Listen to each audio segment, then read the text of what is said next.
to ask. That's good. Good stuff. So today's gonna be fun. Okay. We're gonna get to talk about equalizer. Oh yes. Do you prefer William or do you prefer Billy? I don't care. Because Eli was like, "What?" So I Yeah. said, "That's what he said. I don't know." Okay. Can you Yeah, hear me? I go Yes. by William's character. Yes. I go by Okay. Will at school. I Ah. go by William at home. So it's Oh like well. I'll answer anything. Okay. So today we're gonna talk about equalizer. Equalization. It's basically the way I think about it is we're equalizing to something, right? We have two things and we want to make one more or less equal to the other, right? The simplest thing, right? That's what EQ for me. That's what it is, right? The ideal. Remember how at the beginning I told you um, balance, right? Want to make things balance, instruments against each other, but we also want to make them sound as natural as possible, right? And that's where EQ comes into place. Okay, so um, before we go on, so here's the page for today, and this is going to be probably we're not going to finish everything today because there's a lot on equalization. We're going to have some practical things for you to do, and this is why I brought this little thing here. Let's see if I'm able to plug into here so that we can you can see it here. It's a lot easier to do it in here than it is to do it on the actual console. So in case you don't know, um, so this right here, home, and then you go to setup. It has different tabs, and one of them is network. So I plugged in it's already plugged in there, a cat. It has about three ports, RJ45, or people call them Ethernet cables, the big one, right?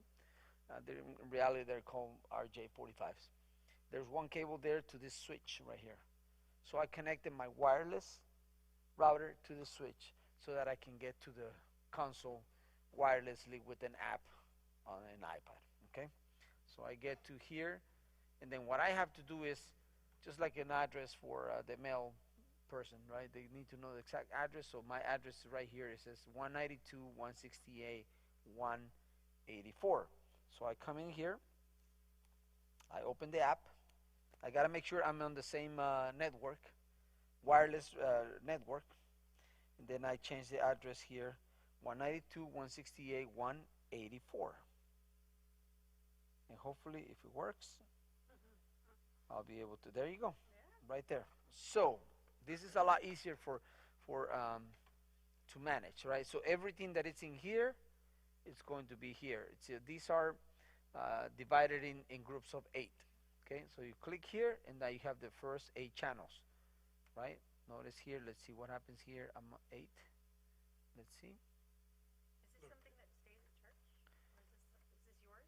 This is mine, but I think you guys have an iPad. Okay, so if you notice here, if I go here, see that it's controlling. Sometimes this interface is a lot easier than to go here. Okay, so that's why I wanted to bring it, and I'll show you the EQ on it. Okay, all right. Questions quickly. Any questions from the last class that you guys were able to do something or not? I haven't touched it. Okay. I've used it, but I don't have any questions. Okay. I haven't used it, Okay. but I mean, I've had enough experience that Okay. I'm with you. But I want you guys to use the method of setting this up as 0, 0, and Right. 0. It's very important. Get used to that, okay? Because that feeds everything we're about to do, okay? It feeds our our EQ, our compressor, our gate, our buses, our effects. Everything is being fed by this knob right here. And ultimately, so one of the things that it tells me how gain, that's called gain structure. Gain is how the signal, how strong the signal comes in, how strong I make it to go through the whole system, and then how it goes out. That's gain structure, because you're adding volume. Let's call it that for now. It's not necessarily volume, but you're adding a strength to the signal. Okay, so that's gain. You're gaining up. So by doing that, you gotta make sure that your gain structure, it's as level as possible, so that the end result, so that the meters tell you something. That it's like your watch, right? If you look at the clock, whether you watch, whether it's just numbers or it's the hands, if you look at the numbers, they will tell you something about the day, what time is it, and all that, right? You want to make sure that these tools right here, they tell you something. They're just not little flashy lights and, oh, that looks nice, right? And confusing. What is it, right? So that's why it is important to start with that. Okay. Can you remind me how you make sure you're 0, 0, 0? Okay. So normally I would start. Let's get one of our let's see. Did I have one? So even here, you see, it's a lot easy because there you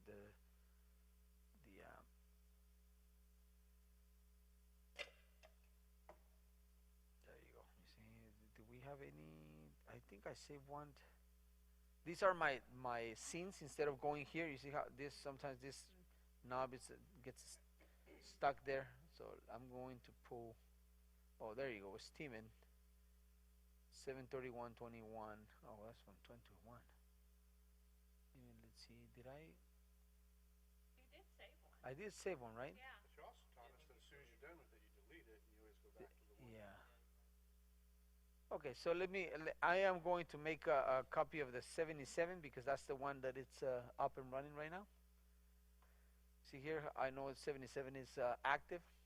So what I'm going to do is I'm going to save it here, save. And then I'm just going to call it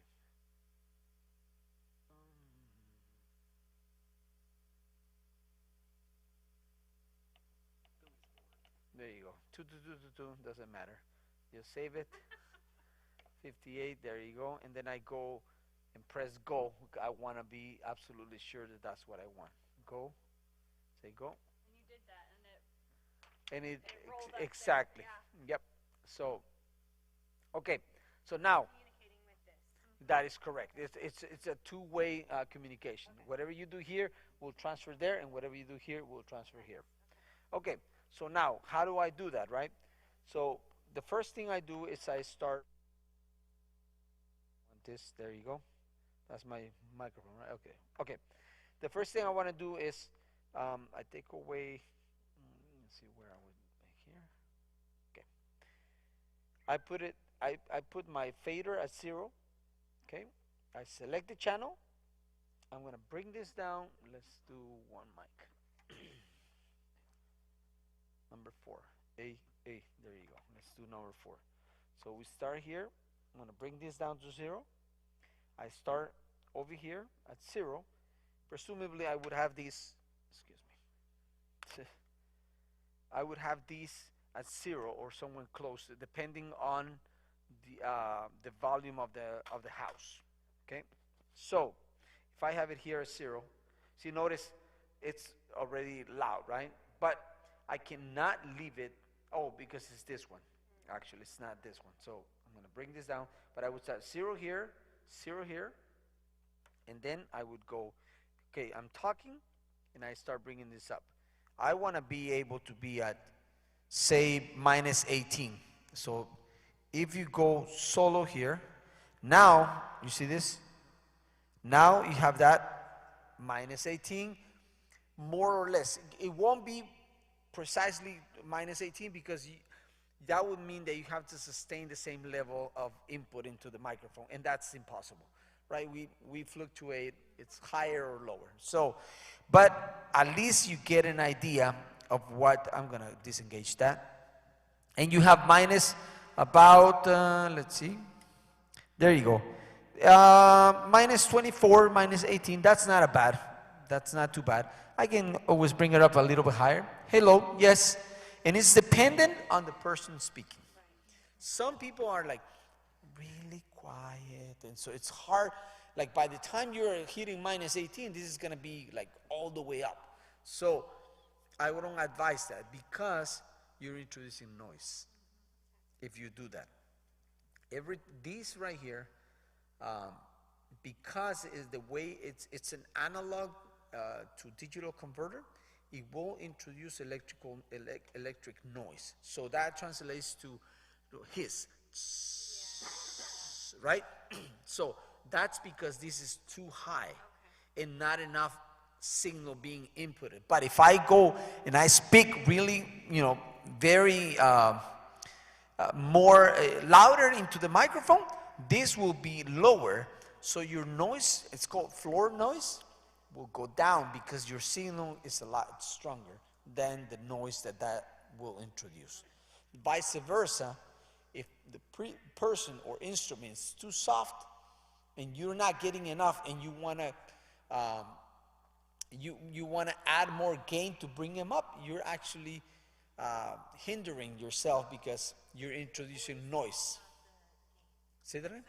So raise the voice. No. So in that case, it's like, imagine I speak like this, really soft. You see, notice I'm already almost, 60% up, right? Okay, and I'm not even hitting too loud, right? So if you bring this up or you bring this up any higher, the noise is gonna start, even that thing. This doesn't give you any more than you already given it. So what do you do then? So you tell the person to speak up.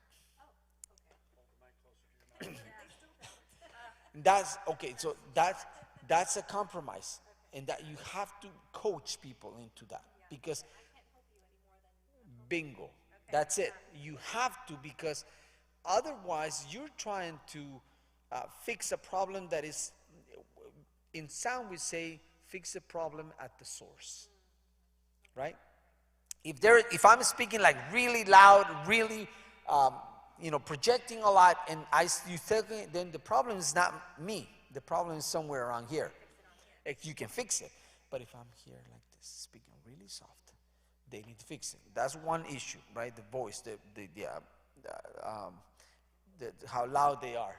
The other thing is improper mic technique.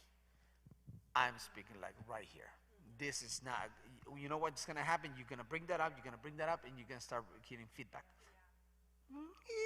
That real sound, like it starts off really soft and it gets pitch. That is feedback from the mains. Because think of this as an ice cream, right? The more you bring this up, the bigger this whole reception gets. So it doesn't know that it needs to pick up your voice. It picks up anything around it. So 1, start at 0, you bring it up. You always tell people, hey, put your 2 fingers here and put the microphone there. Start there. If they don't know, then you guide them. You tell them. Oh, yes, exactly. So, and if they're too soft, you have to ask them to speak up a little bit more. And it's not like they're gonna get it at the first time you tell them. Okay, you have to constantly remind them. And if they're singers and they haven't had any training on proper mic technique, easy. You start with I always tell singers, like, if they don't know how to bring it up when they go high in voices and bring it that dynamic, I say, keep it there. It's my job. I'll make sure you're in and out. Don't worry about it. Just keep it there. Don't move it until they learn. Okay? But you have to kind of coach them if they don't know. Last thing I'm gonna say on that, I know your singers. Just know who gives you issues, right? Know them and just kind of work with them as they learn more and more. But you have to do that. There's no way around it. Okay. So again, we start at 0 here. We put this at 0, and then we bring this up until we get a comfortable signal in here. Close to minus 18, and you solo it so that way you don't have to have the main all the way up to find out, right? So that's what this is for. Like if I know, hey, somebody's coming up and I don't know that, just speak. I don't have to have them in the house, right? I can always bring them down, just solo it, and now I get a signal and I'm ready to go. Then I just bring them down, and then once they're ready, this is up and you bring them up, okay? So solo it means you're taking out the house, right? In your ears, Just in the ear. yes, in your headphones. Oh, but it's not, but everybody else can still hear. Yes, imagine I'm here, like I am doing this, right? If I wanted to solo it, right? I want to see, so which mic is that? So if I go here, oh, now I can see it. You're hearing this microphone, you're not hearing this, but I can see the signal right next to the mains without me, okay, so I know I got the right mic, right? Great, thank you. Otherwise, nothing's showing on that meter by That- turning solo. Go for it, yes, there you go. There's nothing because it says MC solo, okay? So solo is your friend, use it. It helps you. It also helps you if you have 4 or 5 different vocals. Who's who? Who's singing melody? Like if I don't know like how they are singing, I just put my headphones on and I solo each of them. And then I can tell who's not in the melody, who's not in the harmony, who's doing that, and not based on who they are because I may not know, I may not relate their voices to their, but I can hear, okay, this person is a little off, so that bring him down, and then I start playing around with those. It gives me a better idea on the fly. I've also had one, like when we were doing, I had multiple guitars up there, and I had one. He was a young kid, and he was timid. So it was like, is he playing or not? So then I could Yep. listen to see if he was there or not. And it's like, come on, you've got it. You just got to be, confident in what you got. Mm-hmm. So that was helpful to be able to, because it was like I've caught myself like, okay, strumming. You're trying to You know, figure it out. you're Yeah. watching it's like Mhm. who's doing that. So yeah, it's very helpful to have the. Yeah, the solo here, and also remember your headphones in this particular board. You have options to bring it up and down, higher and lower, depends on what you want. Okay, so now wait, where are your headphones? Where would your Right here, Okay, on the side, okay, right here on the side, there's 2. okay. Okay. All right, and then of course. Oh no, That's just a picture of the headphones telling you where the jack is, All right. which is here and here. Okay. Okay. All right. Did that answer your question? Yeah, I think I'm getting it. Yeah. It takes a few tries. Yeah, I think when I start playing around with it, practice. Yeah, practice is gonna help you a lot. I'm gonna make you guys do this in the last week anyway. So, and it's gonna be everybody's gonna be watching you. It's okay. That's why we are here to learn. Okay. And today you're gonna do a little bit of that as well. So we're gonna move on to the next thing, and now EQ. Again, like I said, an equalizer is basically the most simple thing is we're trying to make something equal to what a voice should sound like, what my voice should sound like, and I'm gonna try to make it sound like that through the system. That's it. Simple, and that's about it. Now, I do have to tell you this. If you look at the audio spectrum is whatever we can perceive, right? From the lowest tone to the highest pitch. Okay. How does that? Why is that helpful? Because when you hear a voice, when you hear a drum, when you hear a guitar, you have to know at least where do they live, and what to move in order to affect them, right? Because that's why I put the bass, kick, and what gives you the power. And you see, the most basic division of the spectrum is from 20 to 200, and that's going to make sense in a minute.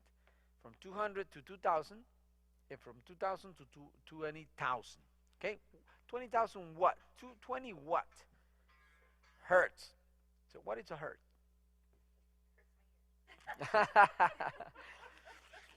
It's a frequency. Okay. So 20, it means that it oscillates 20 times per second. Okay? what an oscillation looks like on paper, it's a sound wave. A sine graph. Yep. This is a sine wave. Means it has positive energy and lower energy. Just like if you see the strings on a guitar or a bass, if you strike that, thank you so much. If you strike the guitar, the string, the string goes like this. You don't see that, but it moves all fast, right? But what's doing is this, up and down, and repeating that cycle. Now, how many times per second determines the frequency. If it is 20 times per second, is what? It's a low frequency. If that is the 20 kilohertz, right? So if it moves, it's hertz. Kilos is thousands. That's why it's 20 is hertz. 20 hertz. The K starts from 1,000 and up. Okay, it's a short for 1,000. So 20 hertz would mean that the frequency moves 20 cycles per second. A cycle is positive and negative. That's an entire cycle. It's called a wavelength. Okay, I'll tell you why this is important, at least for you to understand what you're hearing. Because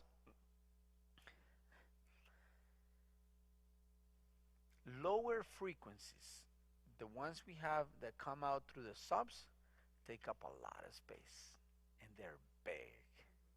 Okay, you don't see them, you feel them, and you feel the effect of it. How do you feel the effect of it? Because when you hit the lower notes, the kick, the lower tom, the bass, that is the fundamentals of those instruments. They take up a lot of sonic space, and if you're not careful, they get out of hand and they make your mix, right, the balancing of it, more difficult for you, because you're thinking, I cannot hear the guitar, I cannot hear the vocal. The problem is not the vocal. The problem may not be the guitar. The problem may be the lower notes are taking so much space that they make everything muddy.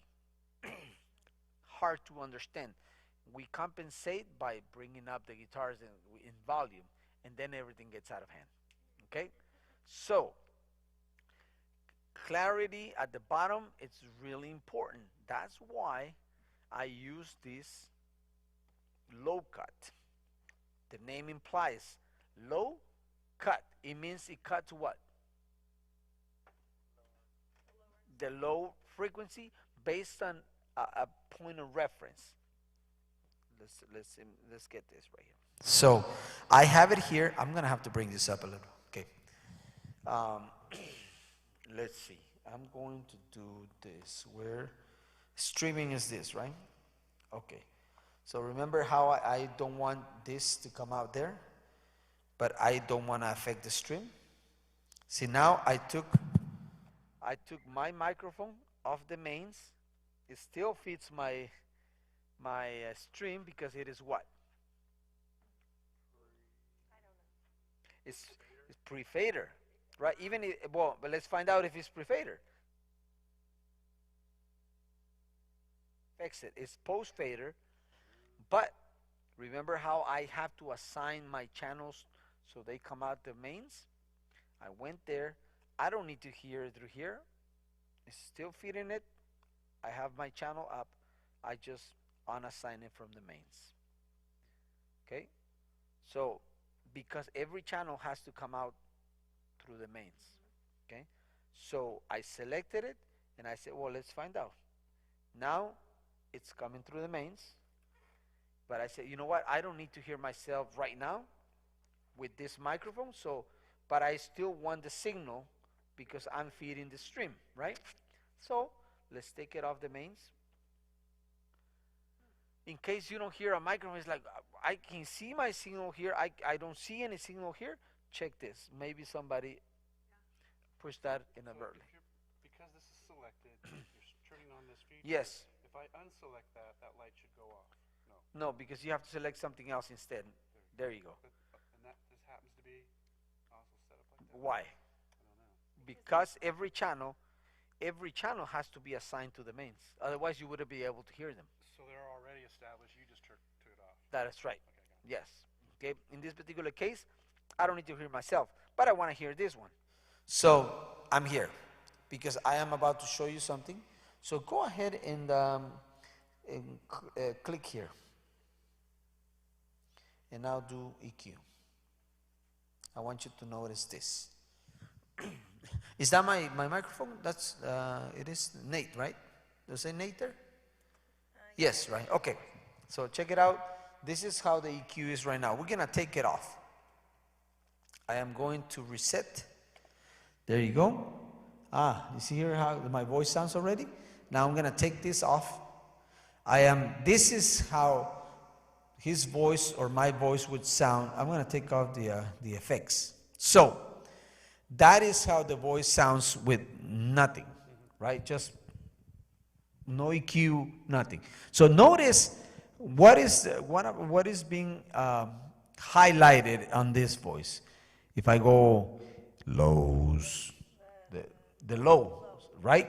So do I sound like that when I talk? Like, does Nate sound like that when he talks? He doesn't talk like this with a lot of lows, right? So first thing is you gotta clean up the bottom. That's what I call it. So I use the low cut in almost everything, even the kick, even the bass. Why? There is nothing useful going down to 40 and down. 40 to 20, there is nothing useful other than muddying my mix, because even though you don't use it, it still shows up. So let me see if I can show you here RTA. There you go. You see that? There you go. You see that loading right there? I'm talking, you don't hear this, but it's still there. So that's already a problem. Okay? And especially when you say P, pop, pop. See that? Pop. Exactly. So I want to get rid of that. And you'll see just this tool right here is called low cut filter. It's a filter. So what does a filter do? It removes something, right? Okay. I always think about, how, I don't know if you guys do this, but when they clean up beans, right? So it depends on the size of the water just goes through and everything else remains. So I think about it that way when it comes to filters, right? Or filtering a car, do all that. So that's the way the picture I have in my head of this, that it helps me filter out what I don't want. In this case, it's low frequencies that I don't want. Now, I don't want to remove everything. I want to remove just a little bit. So I want you to come here and you are going to do, let's see, low cut. Engage low cut. Oh, by the way, you have to engage the EQ in order for it to work. Okay. Select it, unselect the EQ. See that right here? That is this button right here.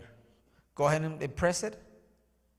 It goes on. You have to, on this board, you have to engage each area by the button above their names. That means it's engaged, that means it's disengaged, okay? That's the first thing. Now you did the low cut, right? Now drag this yellow thing, drag it all the way to the right. So I keep talking. You hear that? That's my low end is gone, right? What frequency did you hit right about? You went all the way to the top, right here. Mm-hmm. What frequency is that? 400. 400. Now, what does that mean? See, 200? That means you're way in the mid-range. So we have lows, mids, and highs. That's the first division of this of the most basic parts of the audio spectrum: lows, mids, and highs. And then they have, subdivisions: low mids, high mids, which is basically means low mids will be this part of the mids, high mids will be this part, high lows will be here, high highs, and so it's subdivisions of these main parts. No, we'll get to that in a second. Okay. Yes and no. Okay.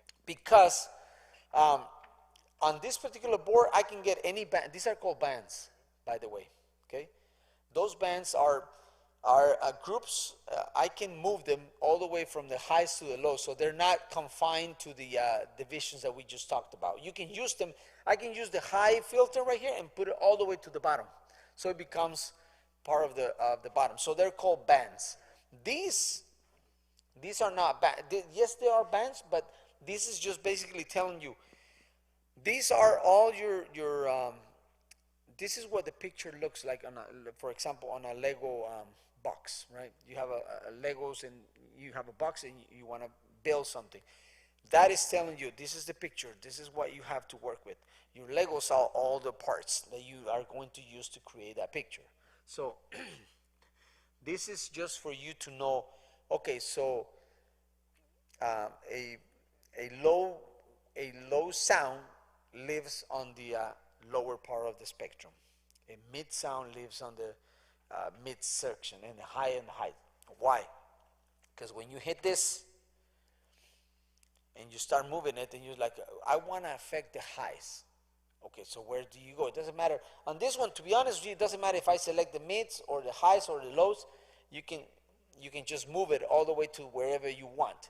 So I want you to think of that.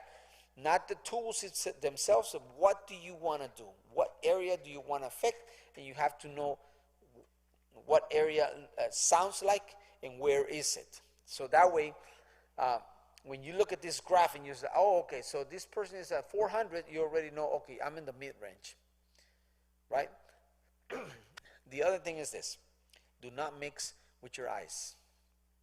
You mix with your ears. Okay? I don't care what this looks like. Quite honestly, this is kind of nice. It's good. I learned to mix on an analog board. There were no pictures. Okay, there were no little graphs or anything like. There was just your ears and go, right? So it is important to mix with this, because a lot of people get hung up on the what it looks like. Oh, it looks horrible. I don't care what it looks like. Does it sound good? Does it sound bad? What does it sound like? That's most important. Okay, so okay. So this yellow is all blocked, like this is a filter. yes, it's filtering out everything that you see yellow. It's going down, starting here, it's decreasing in volume.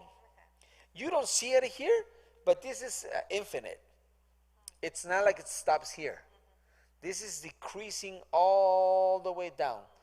You don't see it there, but there's a continuation here, okay? Because if you notice here, what number is there at the bottom of that meter right here? Do you see it? This number? Yeah. It's like 50, 40. Negative, right? Negative, yeah. Negative. So there is 60, right? So there is 40, 30, 20. It goes all the way down, right? It continues to grow, right? Because it goes on increments, right? 60, 70, 80, all the way down, minus. So you don't see it there. Of course, the table it would be too big, right? So that's why they cut it off. But that's what's happening there. Okay, this is called slope, by the way. Okay, the way it is. Too much like math to me. Exactly. And so there's a name for this slope, because there are some slopes that are roll-offs, meaning the sound or the cut is more gradual. And other ones that are hard knee. Think of it, I think of it as my knee. But this is a hard knee when the sound just cuts up right away, right? And other ones that are a little bit less and a little bit less, all those are slopes. Okay, yes. Is that parabolic or is that asymptotic? I don't know what that is. Tell me. So Spell it before you parabolic is where it'll continue going across the x-axis to Uh-huh. negative infinity. Okay. While asymptotic will stop at a certain point, so it'll continue going down on your y-axis to negative infinity. Yeah. But a certain x-axis, it won't actually reach negative infinity. It'll stop at like a negative number. I think, okay, I'm not certain, but I think it actually stops at some point. Okay.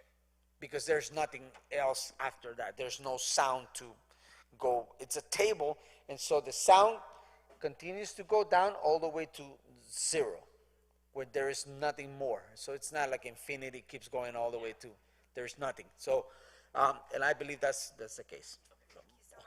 Take I'll care. watch the video for the rest of All right, you got it. Take care. Okay, so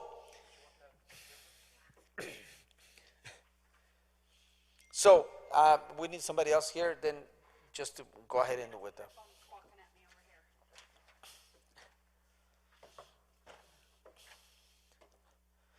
So that's what the low frequency is doing right now, right? It's cutting everything from 400 down. Okay, so if you go ahead, go ahead and bring it down. Yeah, right here. Oh, it's you have a frequency there. It's this one right here. Where is it? Where? I hate it. This is another frequency right here. It should be. What did she do it? It should be able to. Oh, there you go. There you go. Right here. So do it right in the middle. Okay, go ahead. So I keep talking, and you're adding more. You don't want to get rid of all the lows, okay? Because it provides power to the voice. If you take away too much, then it sounds tiny, and so it sounds very boxy, right? You don't want that to be the case. So, as a point of reference, I always start at 100 with vocals. Don't care who it is. I always start at 100. Okay? Unless you're a baritone, like you have, like your voice is really low, then I would,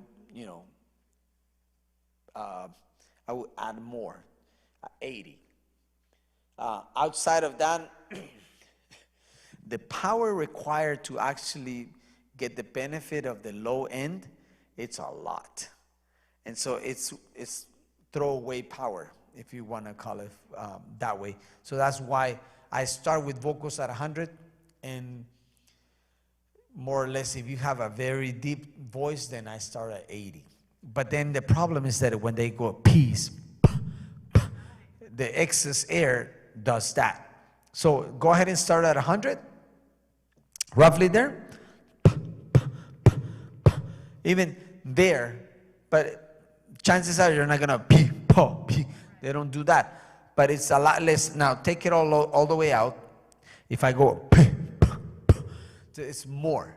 Okay, so at 100, it's a good starting point. For kick, I take away anything below 20, 30 to maximize and protect the sub. These subs are great, so you don't have an issue with that, but there are some subs that are so small to protect them. So I cut off low ends at 30 on the lower end, and at the top at about 80. So I keep a band, and my band is from 80 to, or 100 to 30. And I live there with now I gave the kick definition. I gave it a place to live. Now, here's a trick. Kick and bass, they have to live together, right? I gotta be able to hear, but also, right? A lot of people think that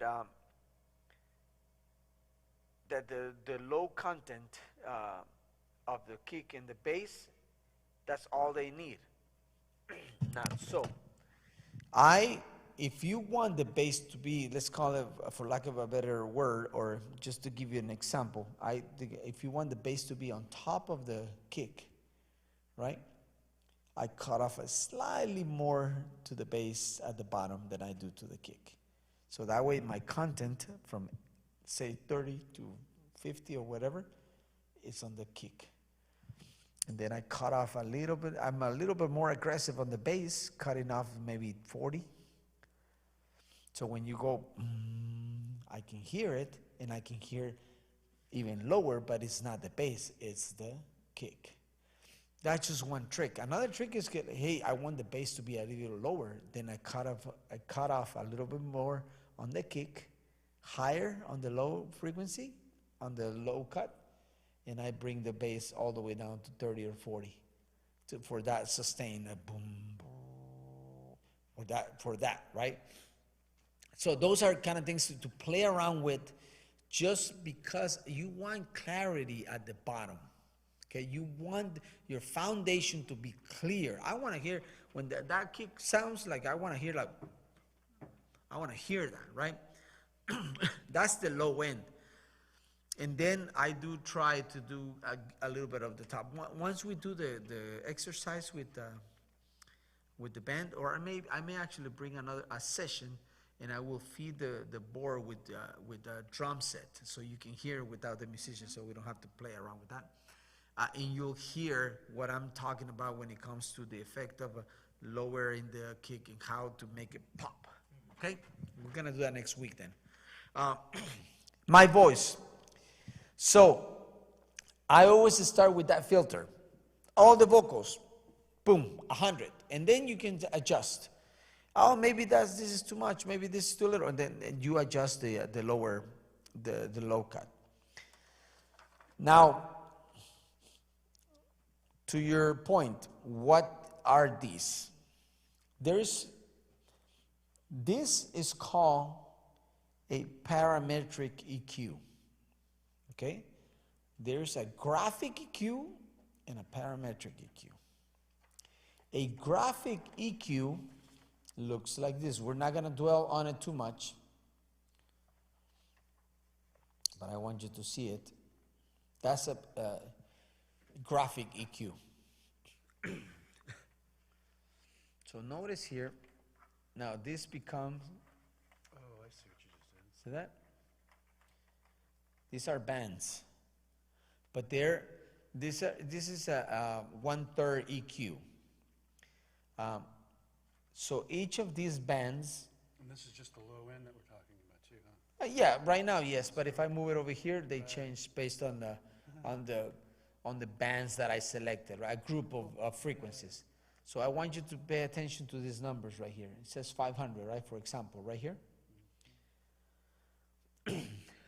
A graphic EQ has only two options. One, the frequency has already been assigned, and meaning 500, it's at the very center of this filter. Okay? 499, 498, 490, and 501, 502, 503, they decay. It's like a pyramid, or it's like a mountain. The very center of this band, or this particular fader, or this particular frequency is 500 at the top. The filter has already been assigned. This one is a slope, right? It's only goes one way. I select my frequency, anything to the left gets cut off because it's called a low cut filter. This filter, it is not a low cut. This is a bell filter, meaning you have the center, and then you have frequencies below it and frequencies above it. And so I only have two choices. One, what frequency has been already assigned to it, and whether I want to bring them up or down. That's it. No more choices. Even the filter, how wide, how narrow it is, I have no choice of it. The manufacturer already did that for me. So this is good for broader strokes on an EQ or a signal, meaning adjustments that are broad, that are general in a big scheme. You don't want to use too much of these. Normally you use 7 bands, and after that you're basically just deteriorating the signal so much that it's not even worth it. You use this a lot for getting rid of feedback on the mains. Can I ask a question? Yes. So here with the low cut, you're eliminating all these frequencies from 20 to 60. But there, let's just say I wanted to isolate one of those narrow bands, but leave the rest in instead of cut them all out. Is that kind of the level of detail that you're talking about? We're about to get there. Not with this one. We're about to get there. So notice that that's the graphic EQ, right? Now we come to this right here. This is called a parametric.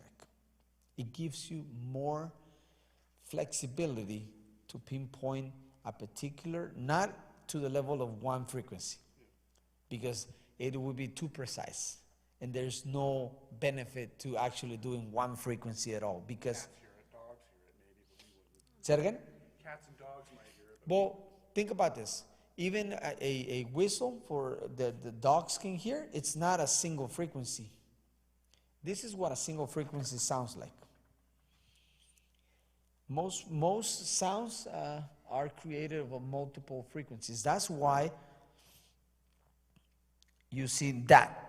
You see, when I speak, I don't speak, my voice is not composed of just one frequency. It's composed of all of that, mid, lows, and highs. One frequency would sound something like this, an oscillator. Remember I told you oscillating, right? An oscillator, what does it do? It'll give you frequencies, right? Check it out. So this is called white noise.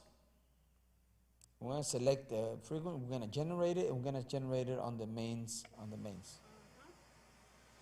That's called white noise, okay?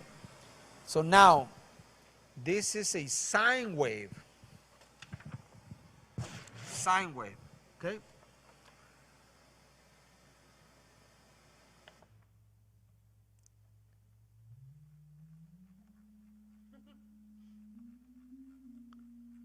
That's a single frequency, okay?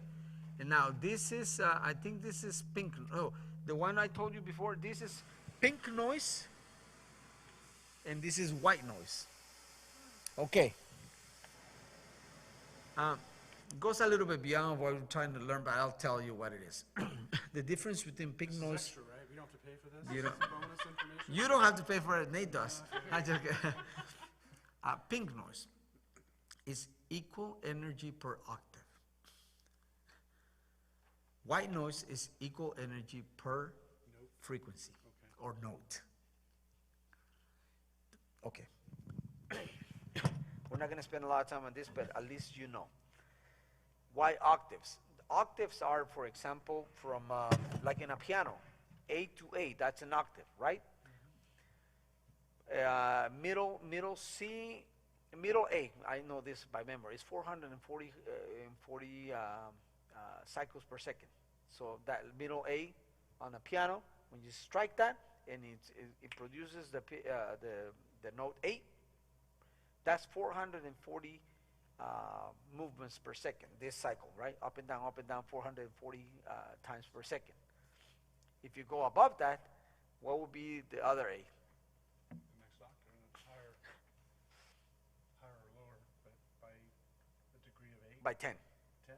Yeah. So, by 8, I'm get confused with that either by 8 or by 10, but it's multiplied by 2, right? So, but there's, I don't know if it is 401. I think it is it will be 880 if we go an octave higher. So that's an octave, right?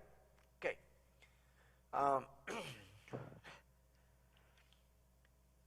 Our ear is more sensitive to the higher notes. So pink noise is used with a filter that decreases the higher octaves so that we hear it like equal energy per octave. So our ear is not inclined to hear more higher notes than the lower notes. They're all at the same level. They just introduce a cut on some of those frequencies at the top by octaves to bring them down to levels so that we can hear this. You can hear lows, mids, and highs at the same level. Now, watch what happens when they remove that filter and they let us hear the sound how our ears perceive it. Tell me what you hear. No, what do you hear, Mel? White, isn't it? No. Yeah, yes, but what do you hear? Higher frequencies. Do you hear the lows? You don't hear the lows, Higher.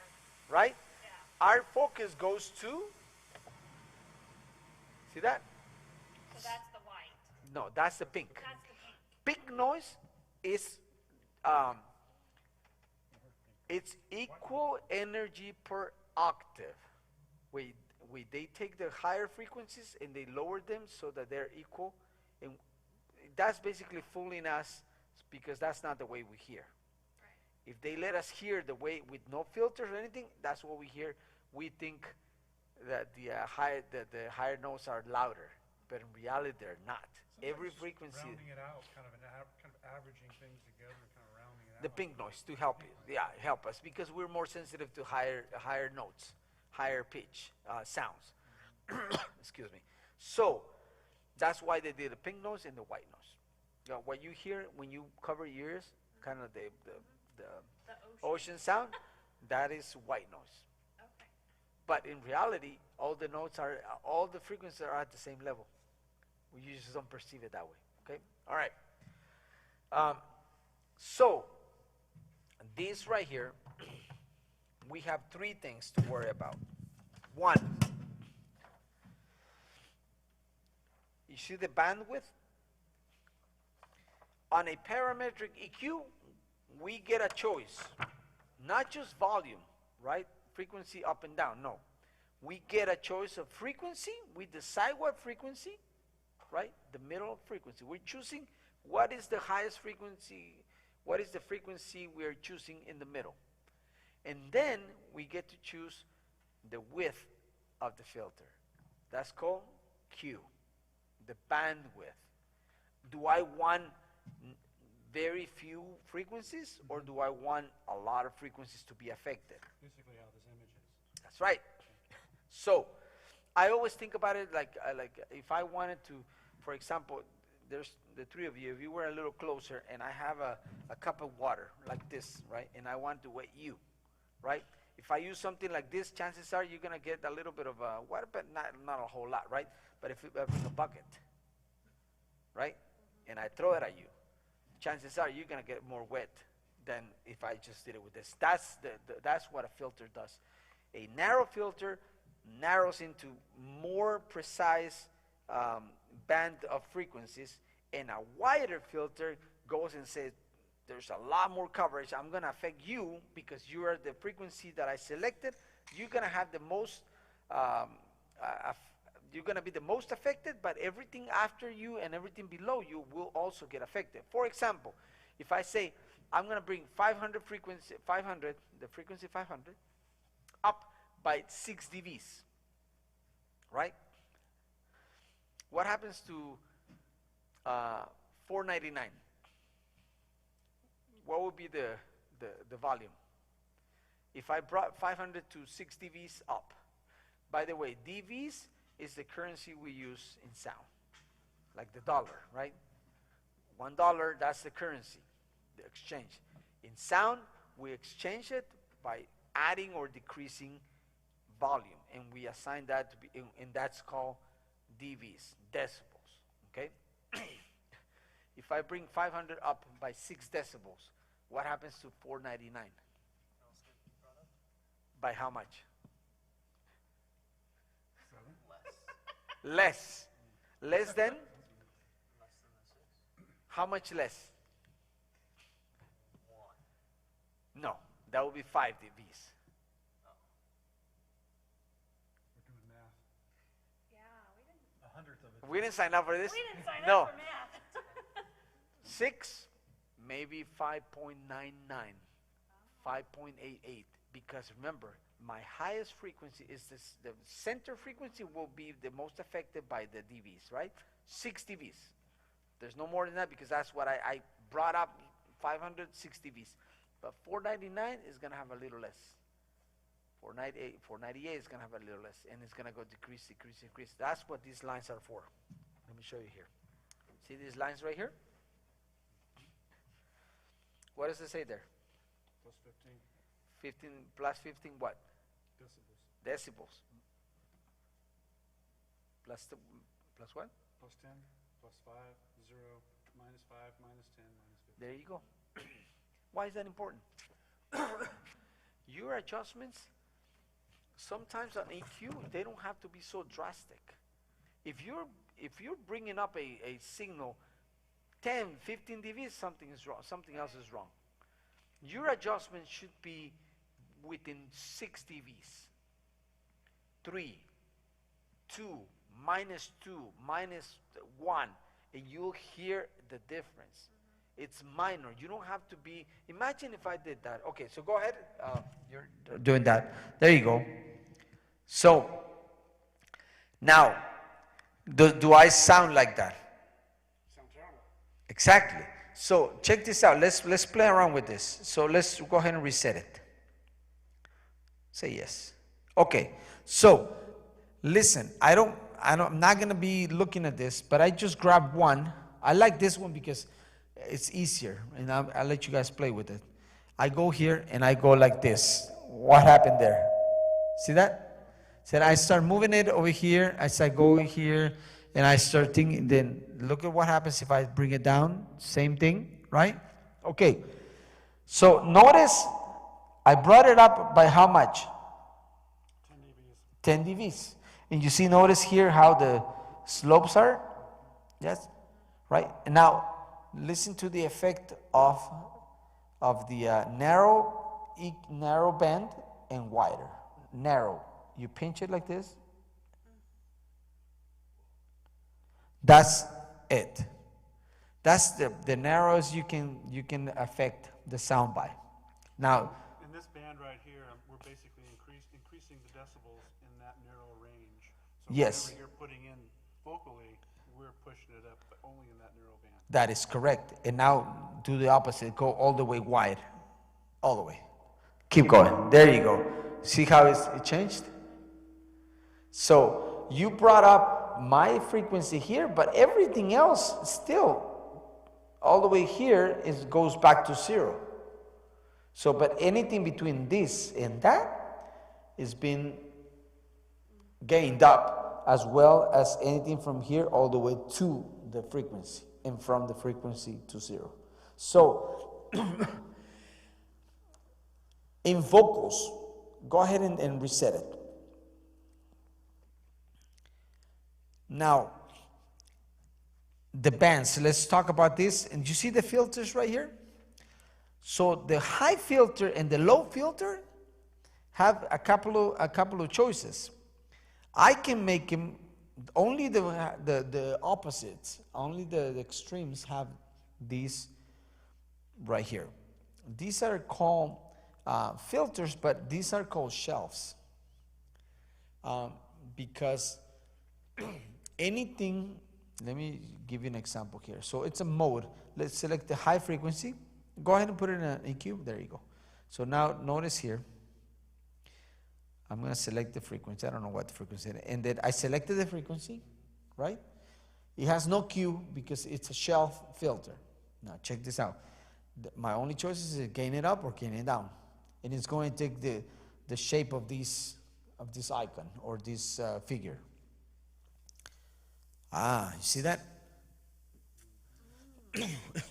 The low cut, you cannot gain. Low cut is what? Only The bottom. only cutting. Low cut. Now this one, a shelf, can add or subtract, right? It looks like a filter, same as the low cut, but it can do both. Notice that my frequencies start from 0 all the way up, and when they get to here, anything after that is equally in volume. It doesn't go down like the other slope. That's why it's called a shelf. Once you get to the top, all the frequencies from then on have the same volume. Now go the opposite. Right here. I hate this. I don't know why it's doing that. Let's do it this way. Right here. Let's do it. The gain down. The opposite. I'll tell you when I use this, okay? All right. And you can do the same thing with the lows. Check it out. We select lows here. I'm going to let you guys play around with it in a second. I can go low, and that's a low cut. Notice something here. Take away the low cut here.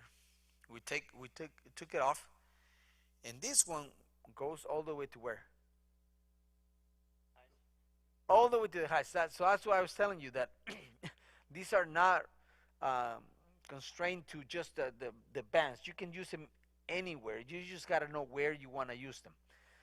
You see how the low cut only goes to 400, but this one in particular, I can go like all the way up, right? Virtually muting my sound, right? So it's frequency based. Check it out. Go bring it down, down, down, down, down, down, down, down, down, down. I go down, down, down, down, down, down, down, down, down. Notice the slope, meaning how sound goes down. It doesn't look like the low cut. Check it out. Which one is more aggressive? Low cut, right? This is called a roll off because the decay or how it goes down, it's more gradual, right? You see here, this frequency takes, 60, is that -5? Right? See that from here to here? Look at how drastic it is the other one. To get from 0 to -5. It's faster. It's more aggressive. Okay. Why is this all important? Because when you're listening, when you're mixing, all of that makes a difference in how the sound comes out at the end. They're tools, right? They're different ways of getting to a sound that you want. How they come up with, if you listen to your favorite music, whatever it is, it went through a whole lot of changes before it got to your ears. It doesn't sound like that when they record it, right? It may sound very close to it, but then they make all these changes, and you wouldn't believe that, like how much one dB or one slope, the way we're doing it, a very not too aggressive a slope here makes a whole lot of difference. Remember I told you to mix with your ears, not with your eyes? Okay. The reason is this. Mixing, it's not about the drums, not about the keys, the guitars. It's about the entire the entire band. Music, instruments and vocals. When you're here, you're listening to the whole thing as one painting. Okay? I know of people that, they spend a lot of time on the drums, they spend a lot of time on the kick, and they sound great by themselves. But when you put it together with the bass, with the drum, with the keys, with the guitar, they don't sound as good. And so there are changes that will happen. You'll see when we have the band, or next week I'm going to bring some tracks, and you can play around with them, that how it sounds by itself may not even be useful when you put it together with the bass, or with the whole band together. It's like, oh man, that I cannot hear the kick. I can't hear the snare. I can't hear that voice. And so there are other changes that have to happen when you're hearing the whole thing at once. As opposed to, okay, Scott, go ahead and talk. Oh, you sound great, Scott.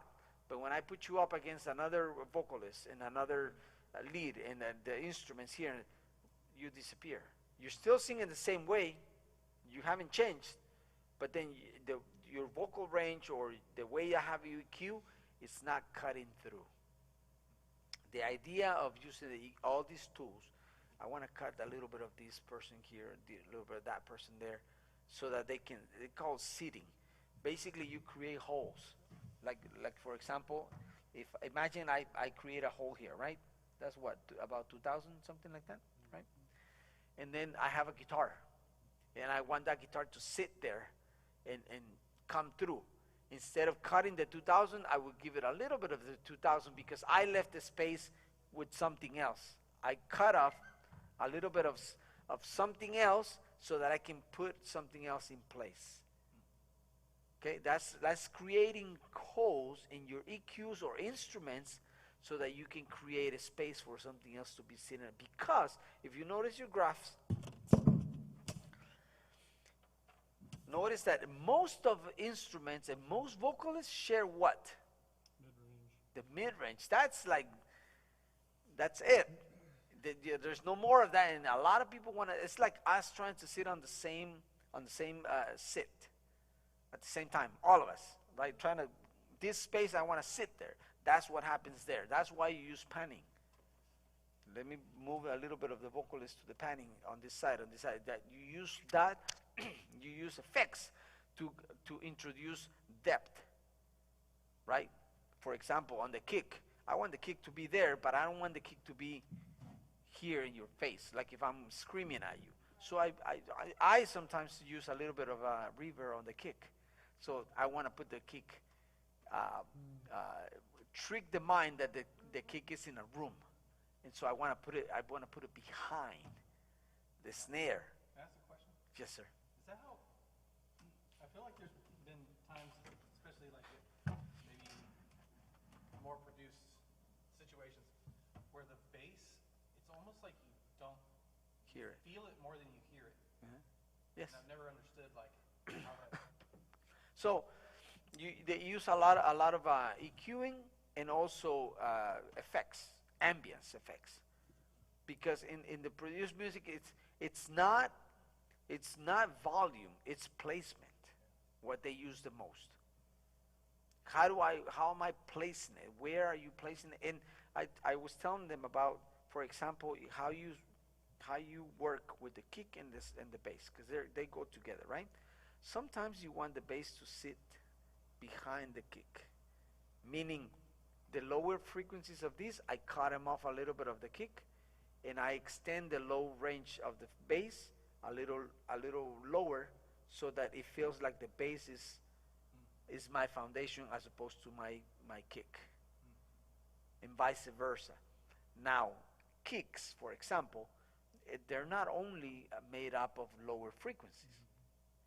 I use 6,000, 10,000 to bring up, it's called a smack.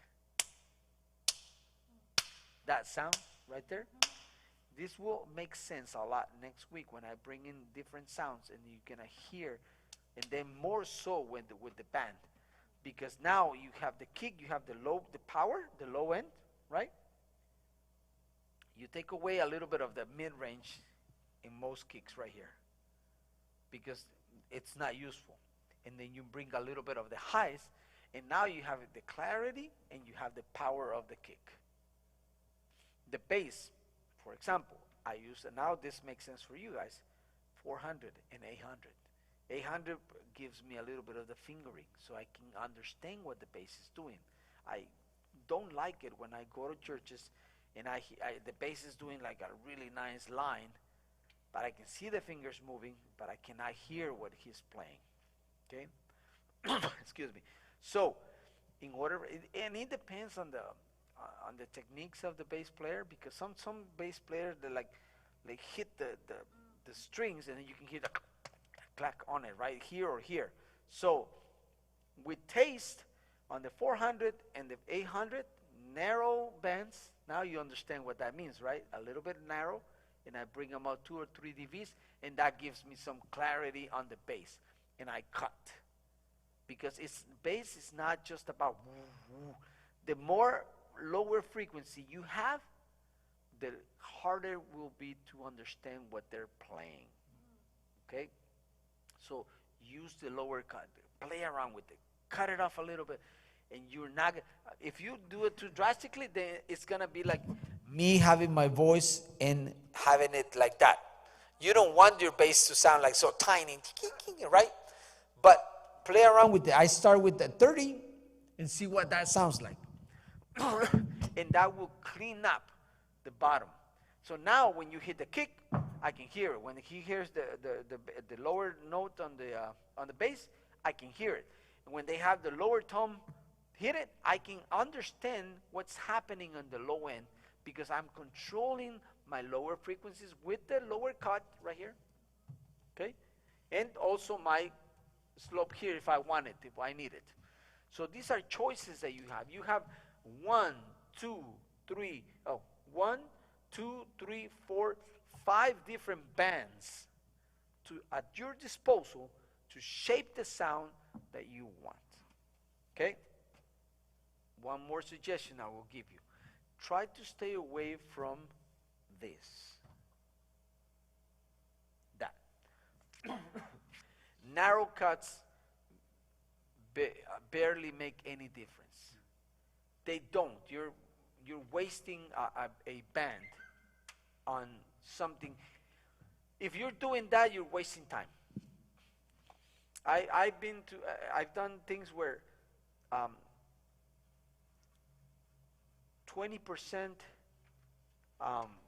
80% of the effects happens in the first 2 or 3 bands that you use. Always try to do a little wider than normal, and don't do 3, 6, 7, 8. That's way too much volume already. If you're going to make some changes, I'll give you an example. This is almost always how I start doing EQing on vocals. Okay? So, I told you I start at about 100, right? So, let's see. I'm going to get rid of this right here. I start about 100. Right about there. That's my first cut already for all the vocals. And then I listen to the 200-ish, and I lower that a little bit wider. Check this out. So I go here. I'll use the lower here, and I'm gonna use it as a as a bell shape. Okay. So you go through the options here. So notice this lower cut. What is this called? That's the high of the low. No, but what's this filter called? Shelf. There you go. And then this is, I call it bell. Okay. All right. Now I start bringing it down. I selected the shape of my filter. I'm going to select about 200 roughly. Raise my frequency. And then my Q, I'm not going to worry about that right now. And then I'm just going to bring it down. Oh, you see what I did? Okay, that's not what I want. Okay? This just helps me see what I'm doing. That's not what I want either, right? Look at my shape. So what I do is this. I do it wider, and I bring it up, I'll bring it down here, and I bring it up a little bit higher. And then I want something like this. 2 or 3 dBs, and that cleans up a little bit. It's not too drastic, it's not too narrow, it's wider because I'm getting this and I'm getting a little bit of here. Now let's take it away. If we take it away, that's what it sounds like. See that? So you start comparing. Oh, I disengaged the EQ. Right here. That's right, because you see the gray, it shows you what I did. And then you put it back in there. If it's too drastic, then you bring it up. Bring it up here. There you go. And you still hear the difference there. And then you can clearly hear the difference there. Right? So you start with that. You start cleaning up. Now, notice this. I'm going to give you a little bit of the sizzling or a little bit of the clarity. Okay? The intelligence. That gives it intelligence to our ear. Because remember, I told you at the beginning, our ears are more sensitive to higher frequencies. Excuse me. So notice this. I go to the mid-range. It doesn't really matter, but just to keep a little bit of organization on this, on the bands. Select it. Right? And then the shape, I can only do 2 shapes. Notice that the difference between those two is one is a little bit wider than the other one. It's the slopes, different in slopes. Okay? Make a difference in your ear. When you have the whole band, it's like, oh, I like this one. This sounds a little better than that. That's about it. It's a different flavor of the same thing. Okay, so I selected my frequency. I'm going to go about 6,000. You see how it's moving right there? How do I know it's 6,000-ish? It tells you here, but it also, that's why these numbers are here, right? But now you know, 6,000 is where? Higher. From 2,000 to 20,000, that's your high frequencies. Your mid-range is from 200 to 2,000, okay? So, I select more or less, and then I'll change it. And then I don't care about the Q at this point or the bandwidth yet. I just bring it up a little bit. So it's okay. So I'm gonna bring it. That's a little bit too much. I'm gonna widen this up. I'm gonna bring it up to 6,000 right here, right about there, and then I bring it down just a tiny because I don't want to overdo it. Let's bring it down here. See. Hey. Not too Y. There you go. Just to give it that little bit of a presence on it. So let's take it away, and that's what it sounds like. See, your ear already got used to it, to a little bit of more definition, a little bit more clarity on it, and you put it in there. So now my watch what happens. They decrease a little. It's not drastic. You don't want to go and the only way I use search and destroy is called, or you can call it, is when you're looking for a nasally sound, like somebody speaks like that, and I want to go in search of that. Then I would do something like this. You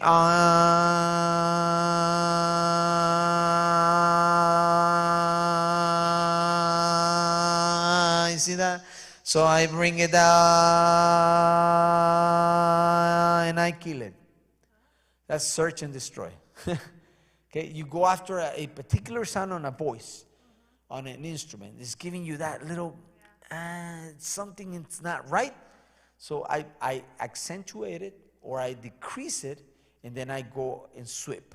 Sweep, this is what it's called. When you move the frequencies like this, is a sweep. You're sweeping for it, and once you hear it, you stop, and then you start modifying how much you take away or how much you give it away, how much you're adding to it, okay?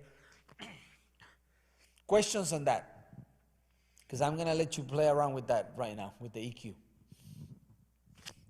I can even go up to the kick. I want to hear if you can get something on the kick, what it sounds like.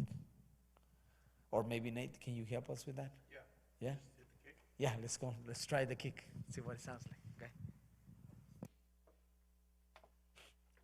Let's go here. I'm in channel 5 if you want to hear me talk. Channel 5. Okay, got you. Thank you, sir. Oh, you see, he's out of the mains. Can I come in here? All right, go ahead and just give me kick. All right. We're gonna mute this.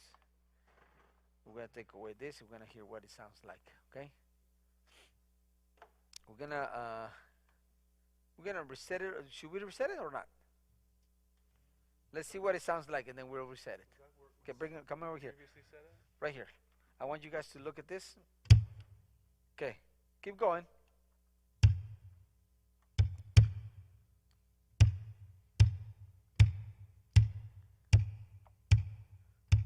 Okay. He's just softly, because he's not a drummer, right? A drummer with a bam, a little higher. Okay, keep going. That's what it sounds like with nothing, right? See the power? Yeah. Okay. Okay. So,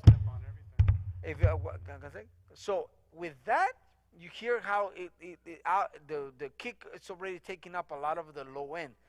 That would be a little disruptive. I mean, and for the youth, probably. Right. You wanna have that. We also had back home. We had the deaf that absolutely loved to have the because bass. they feel it. Yeah, They feel it exactly. Go ahead one more time. So that's why I use my low end. See that? We don't want that, right? Right. Now I look at my mid range. It's not useful. I usually do this.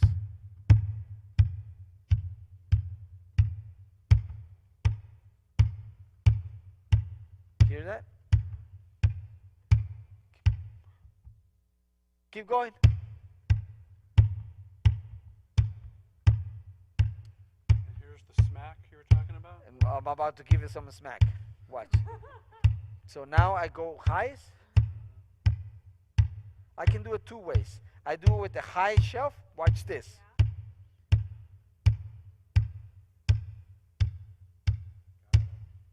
Do you hear that? It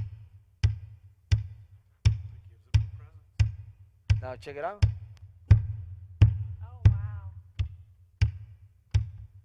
Now, keep going. Now, it's another tool. We're not going to talk about it right now, but this is just the EQ. That's it. That's all I did. I use my frequency, and now I can play around with this.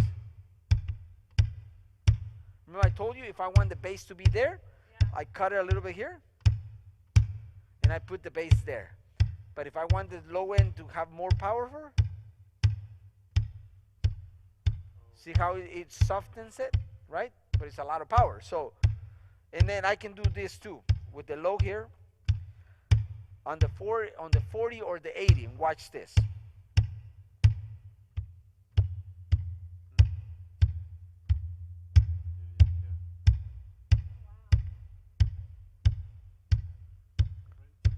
Or the 80.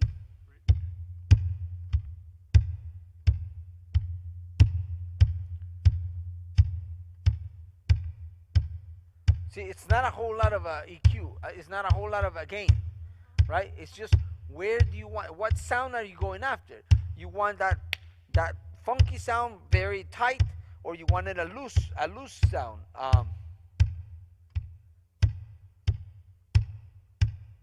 A loose sound. That's a loose sound. Tighter sound. See that? Does that make sense? Thank you. Thank you. Well done. Now, Nate, can you do the snare?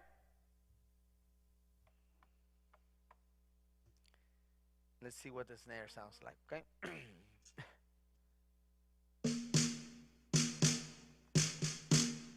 Okay. Let's see what it sounds like with nothing. We take away this. I'll tell you what these are for.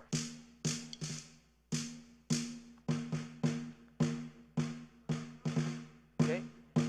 Now.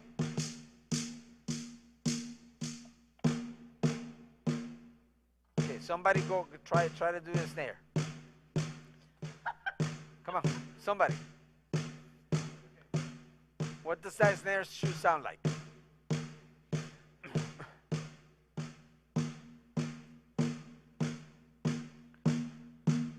Then you go after that, okay? Go for it.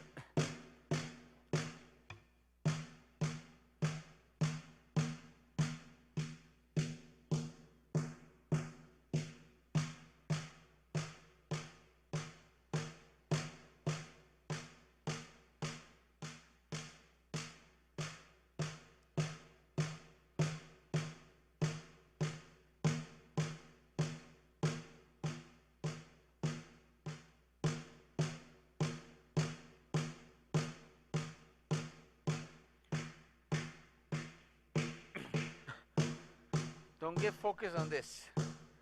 Listen. What does it what is it supposed to sound like?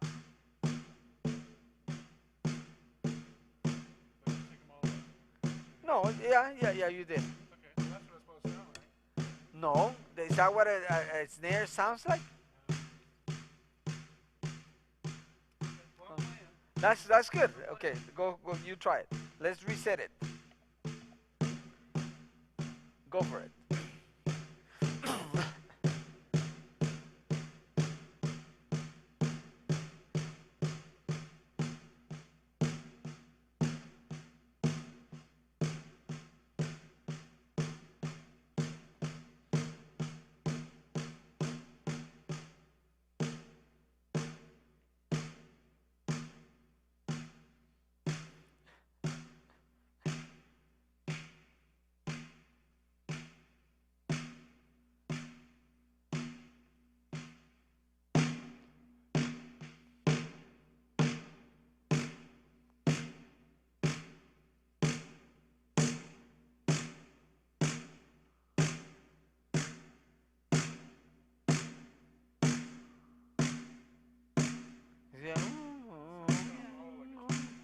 Exactly. Watch out that. Watch out on that. So if you include that in the snare, when the tom comes up, they're gonna be stepping on each other. Well, and it'll make your, that's always gonna be there. So you gotta find out where that is and kill it. That's an overtone.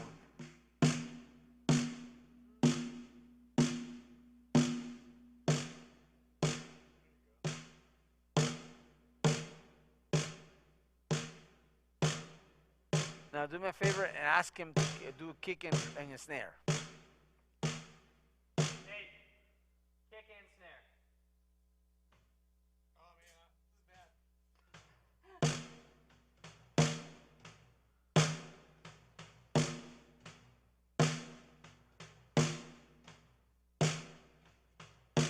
So we need to hear the kick, right? You haven't heard it.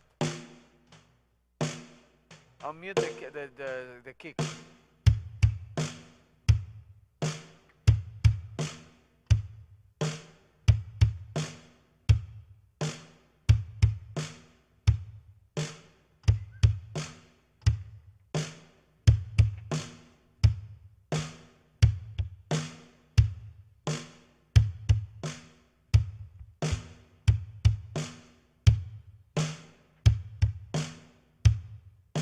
See how it changes when you introduce something else and just as opposed to just the kick.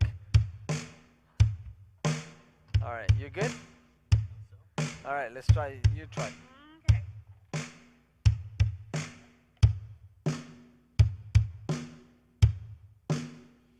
How do you feel? Good. Okay. I noticed the change in sound. When the kick came in, right? Yes. Yep. And now you make other adjustments to the kick and to the snare so they can sit together, blend together, balance each other. And now when you introduce the toms, the cymbals, keys, bass, you will make other adjustments that you were not thinking of when you just put them both, only two instruments together.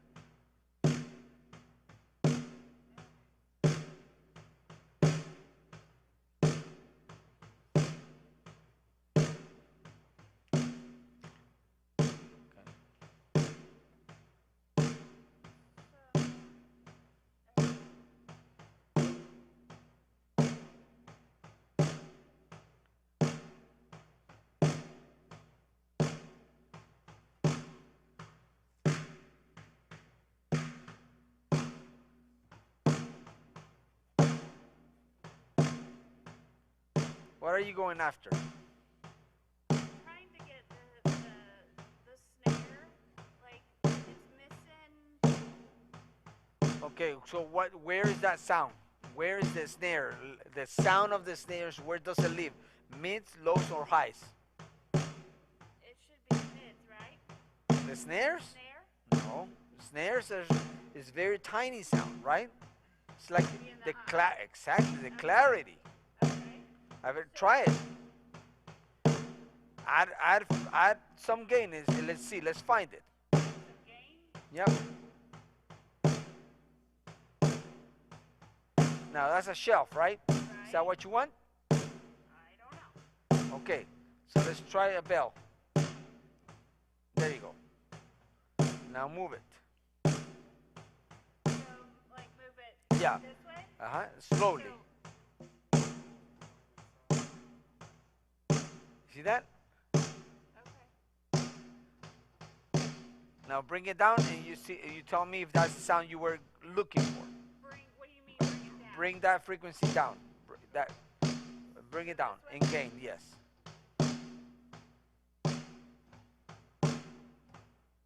See that? Yeah. So that provides intelligence for you to say, oh, that sounds like the snares, right? Like at the top. That's what it is. Okay? All right. Let me show you another thing. Come here. Okay. Keep going.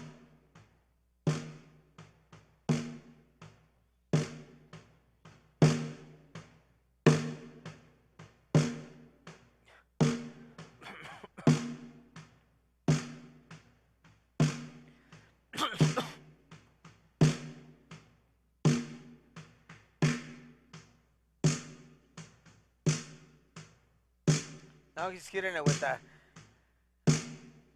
hard. There you go. You see how how it changes when the player. You have to understand that.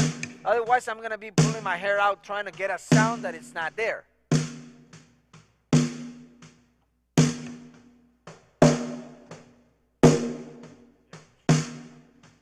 you found it, now you're cutting it out. See that? Yeah, yeah. So, show you where the That shows you in a spectrogram. It shows you more or less where the hits are. Instead of the just the RTA, which disappears, this gives you a more control, like where those sounds are. you can see it. You can see it there. Right there. Correct.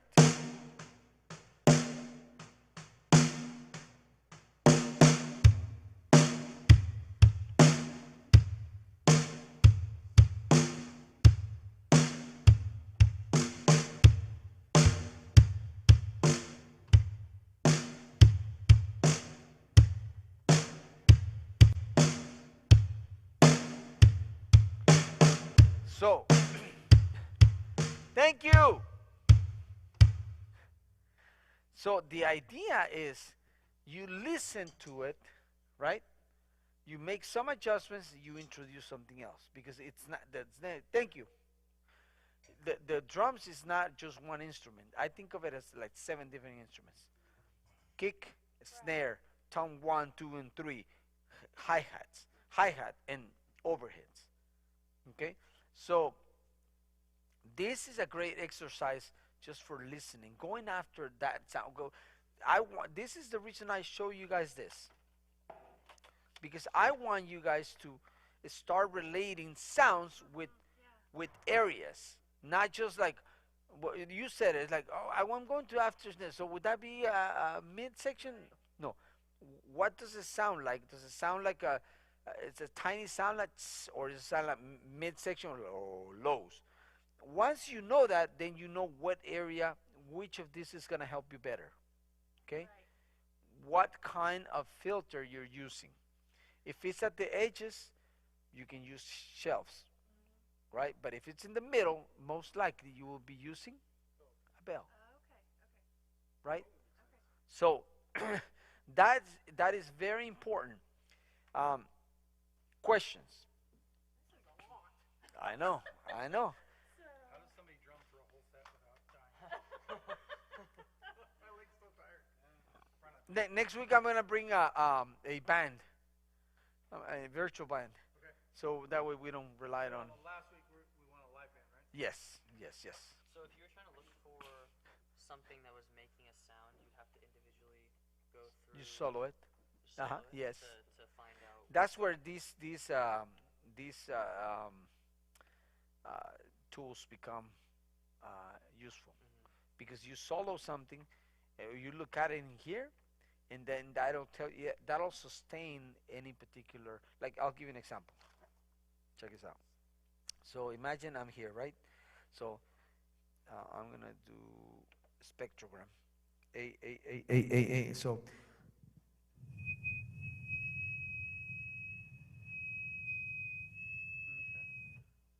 you see that?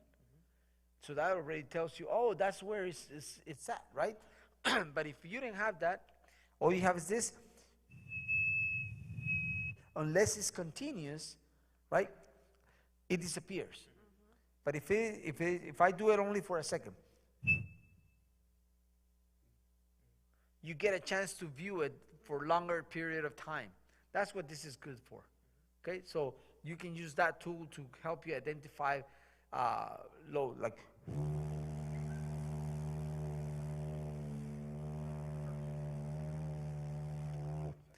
Notice this.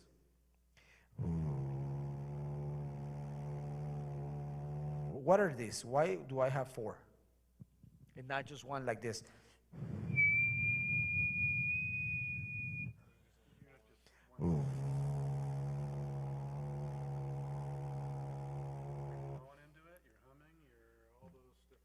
But even so, why do I have 4 and not the same? Why don't I have 4 when I go? as opposed to.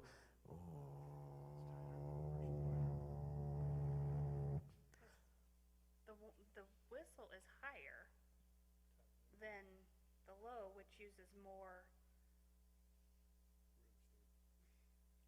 waves. Okay, Is it because I'll, of the way it's laid I'll out? tell you what. Huh? Is it because of the way it's laid out, like it's smaller?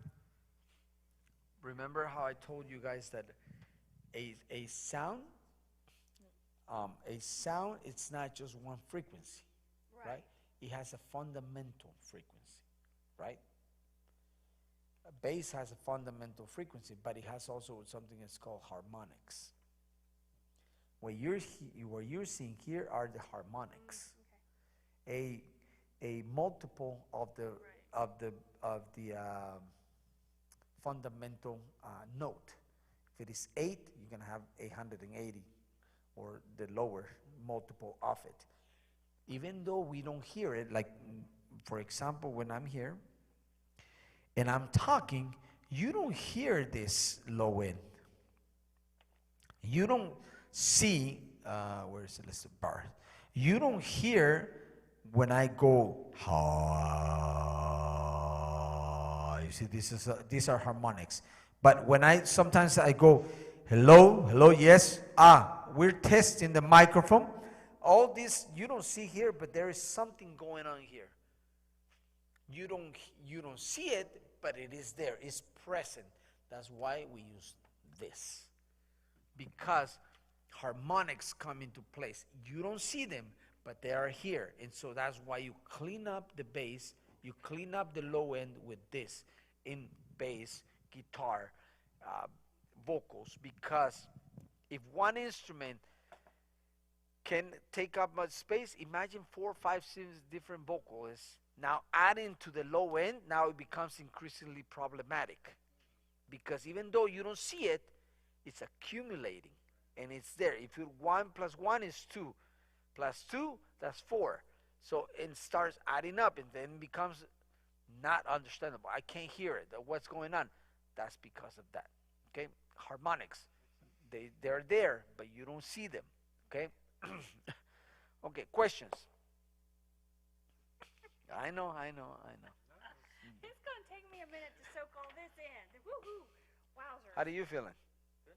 Yeah. Okay. Yeah, the young mind. No.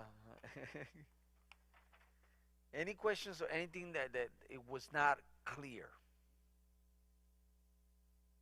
Are you sure? Because there's gonna be a test tomorrow. Did you guys understand what are these? What are they called?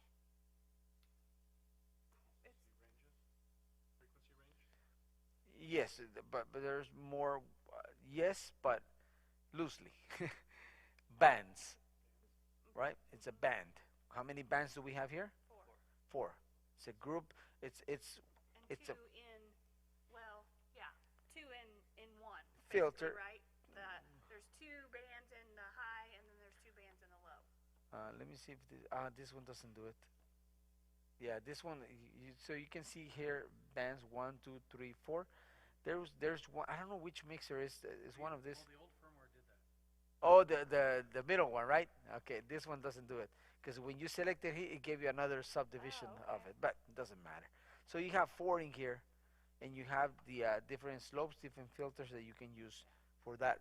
The the extremes, highs and lows, they can use the low cuts or shelves. The middle ones, they can only use the bell. Okay. You can use high cut, or you can use shelves, or you can use the bell. The middle ones only have the bell filters for it. All these options are mainly to shape the sound into what we want. Okay, it's about your ear, how you perceive it, and what you're creating. And he noticed, and I noticed too, and I think I'm sure probably you guys did too, that when you were working with the snare by itself, it was one sound. When you introduce the kick, it changed. and now you have to go either back to the kick or back to the snare to make them work together. So not everything is fixed with volume.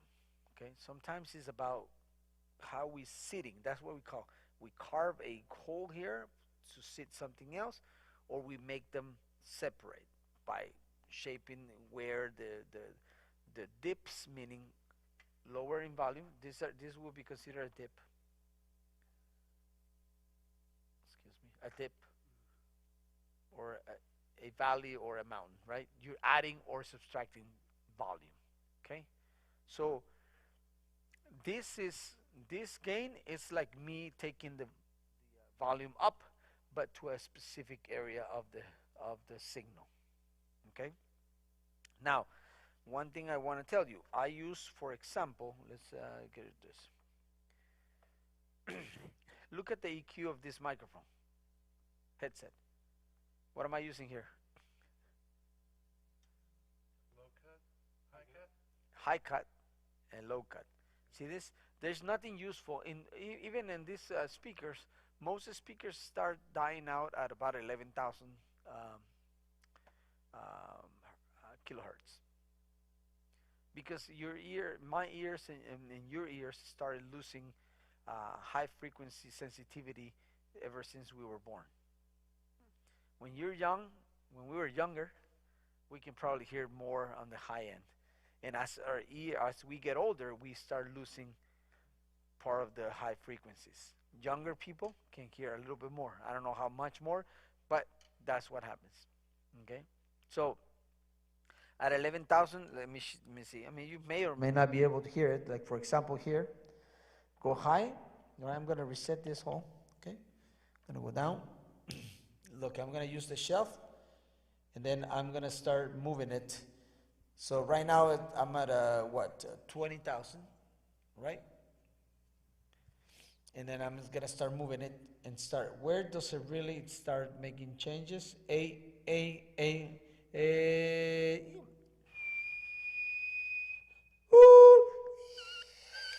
I mean, you have to really go high in order for you to hear. But right now I'm at 11,000. I don't hear any much difference. Very, very minor. Hey, trying, testing. You can hear that. You see that? Only very small sounds, only very tiny sounds make it up to 10,000 and 11,000. After that, it's not useful. On these ones, that's why it's not much of a difference, but we start cutting off at, well, look, all the way to 4,000. Because these ones are omnidirectional. So they capture sound as a 360. So everywhere. So in order to avoid feedback, that's what we use this for, to help us out with these kinds of microphones. These ones are more like a heart shape. Cardio, they're called. So they're more sensitive from here. They're less sensitive here than they are all the way around. Their sensitivity is all the way here. So if I'm here. You see how the sound changes? Because it's like a heart shape. So the less sensitive at the bottom, and they get more sensitive as you go in front of it. And there are other ones. I don't know if you guys have one that is flat in here. 57? No, like an 87. 57 and 8 and 50. We don't have any 87s. Okay, so 57 and 80s and 58, they're like cousins. They're almost the same. The 57 is a lot more sensitive, only at the top. So to use one, if they have a flat grill, you have to be like this. Yeah. Otherwise, That's why it's usually an instrument mic, right? That's why it usually uses an instrument mic? no, that's for vocals. 87 is a. What's the little, doesn't matter. What's the little flat one that goes on like a lot of instruments? The 57. Oh. But the reason that one is because of the high SPL, meaning the capsule that is inside has a high tolerance for sound. So SPL means sound pressure level.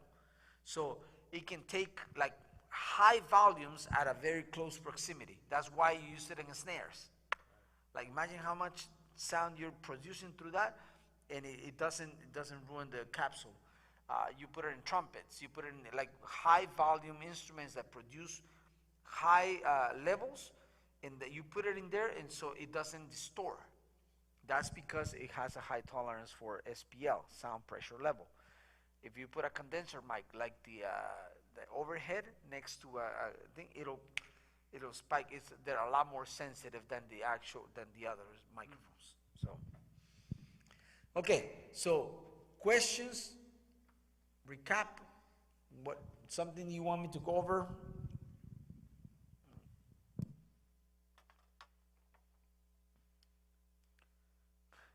Gain, fader, master volume. That's it.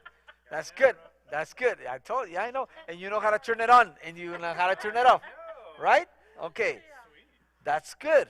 That is good. How are you feeling with the EQ? Good. Yeah. So, funny story about he did sound yesterday, and right when Pastor started talking, it was like really bad at first because he wasn't around to test. Oh, okay. It was Jeff. He was doing kid stuff, and so Steven's like, "I'm gonna have to go fix that," and like he fixed it real quick. Okay. So I think you. Was it here or was his mic just turned off? No, so at first No, his not mic that was turned part. off. That was not my fault. No, no. That was all Jeff. But his high cut was his high and low cut were too tight, so I had to open them up a little bit more. I didn't actually know what I was doing, but I Now you do. Sounds like you. Now you do. I moved some stuff and it worked. You were searching And in then his drawing. and then Steven did come in and fine tune it a little bit more, but yeah, But now you do. now I do. Now you do, because now you know what this mean and what they look like and where we can find them. That's important, because now like when something happens again, I want you guys to start looking at this stuff. Like first it's like, okay, where does that sound? What do I need to fix? Does it sound dull? Like there's no clarity on it. So where can I fix that clarity? And the high end, right? Does it sound too boomy, too low? Like where do I fix it? In the low. If you get those two things, the middle section will take care of itself, because you only have extremes. Is it understandable? Can I understand my vocal? If it was like this, let's put it here. If it sounded like this, where is the problem? No, where is the problem if it sounds like that? So where is the problem? The high end, right? Because you go here and then you add it. If it sounded like this, where is my problem? It's too high, so it needs to have more low. It needs to have more low, exactly. So if you get those two parts, anything in between will take care of itself, right? Now, what if it sounded like this?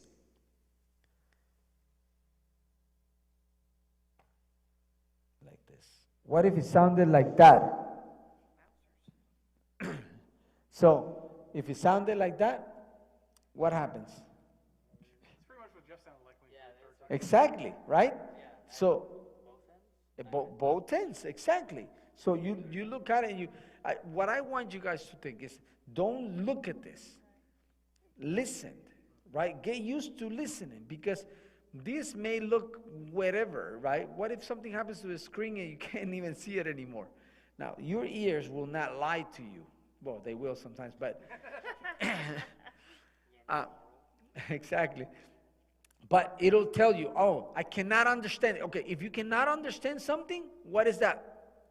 You need what? High end. Exactly. Right?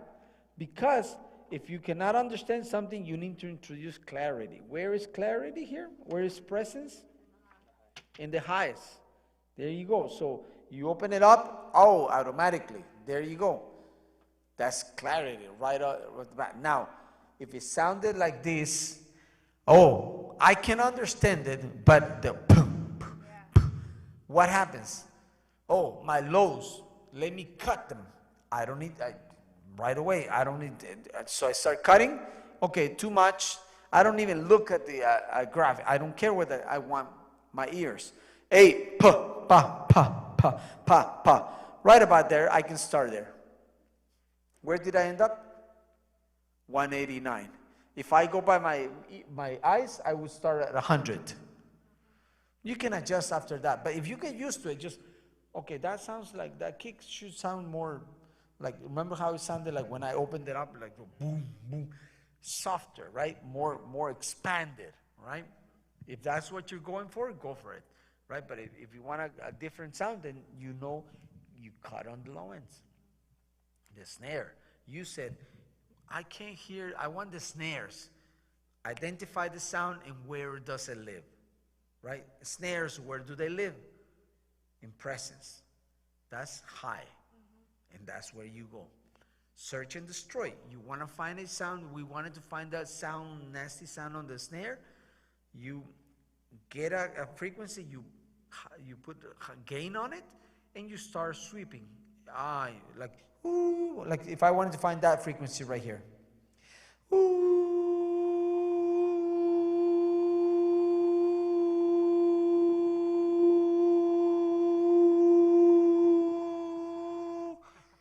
Ooh, more or less. See that? You don't look at it. You listen to it and you're like, oh, then you start. That's how you search and destroy, all right? I did it very drastically, but I wouldn't do that so much. You bring it down or up to the point that it disappears. If you have to do more than that, then harmonics will play a part. Because once you start using all of this and you still have a sound, you watch, you destroy one and another one is gonna come up. And another one, and another one. Once you use, that's why they only give you 4. They don't give you like infinity. Because if you can't do it with 4, Right. you can't do it at all. The more you use, the more you're destroying the actual natural sound of whatever you're trying to EQ. So taste, it's like salt. Too much, and it's bad. Not enough, and it's bad too. So always think of EQ as a little bit grain of salt just to make it pop, to make it fit, to make it play well with another instrument, okay? And it's all about the ear. It's all about not your eyes. It's like, how does that sound like, okay? It's okay. I give you a suggestion. When I do bands, I always start kick. Give me some kick. Bam. I don't spend too much time on it unless the drum set is like really bad, like really not tuned, really not, it needs work. Then I spend some more time on it to get it to where no EQ, no compressor, nothing. Next week we're gonna see compression, but we get it. Just I want that kick to sound good as much as it can with no EQ, nothing. Because once that kick sounds good and that snare sounds good with nothing other than mic position and the tuning of it, 2-3 EQ moves, and that thing's gonna be like better right off the bat. But if I have to spend 20 minutes trying to get a good sound out of it, chances are you won't be able to. You're just masking the problem. The problem is right there, okay? Especially with the drums, okay? If it doesn't sound good within 5 minutes, something maybe need to be done there. Maybe that nasty sound, maybe put a little bit of a gel or something to get rid of that, because you will be pulling your hair out and it's gonna still be there if you can't find it. Like if you can take it off, great, but not too much that it transforms the sound of the snare. And the music that we play in churches, in our churches, depends a lot on how the drums sound. So that's a very important instrument. Also, let's walk over there. I want to show you something. Is that okay? Walk over. Come on. To the stage. Something we haven't. We'll do that when the band gets here. But I want to show you guys real quick here. Okay.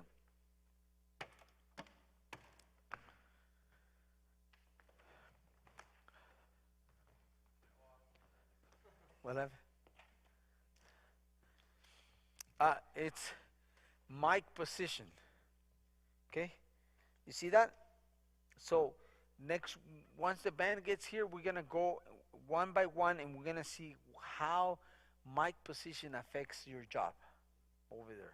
It's not just about just putting it there and just let's go, right? If you want to sound a little better, how does that look at the mic position on the toms? I like the toms. I don't know that I like the snare a little bit too much. The closer it is to the head, the less chance of a more holistic sound from the entire snare.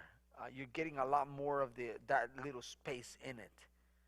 But if you bring it up a little bit, about an inch or so, now you're getting that, but you're also getting whatever is happening. And so your sound changes by that, okay? And that could be like the difference between is like, and whoa, that just brought up a more balanced sound right off the bat with me doing almost nothing, okay?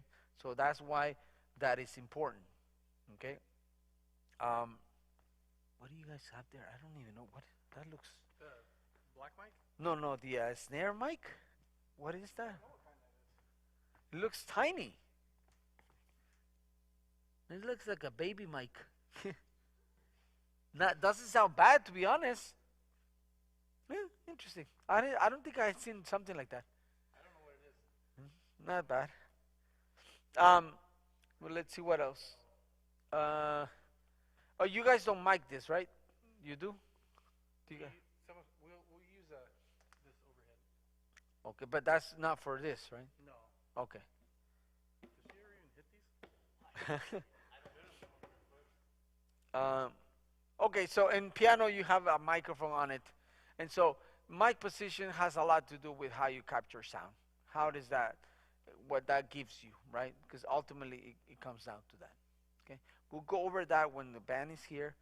We're gonna go probably, we're gonna be here before the band, and we're gonna go over mic position, and you'll see how that totally changes how you get the sound and what the EQ settings you end up with sound like.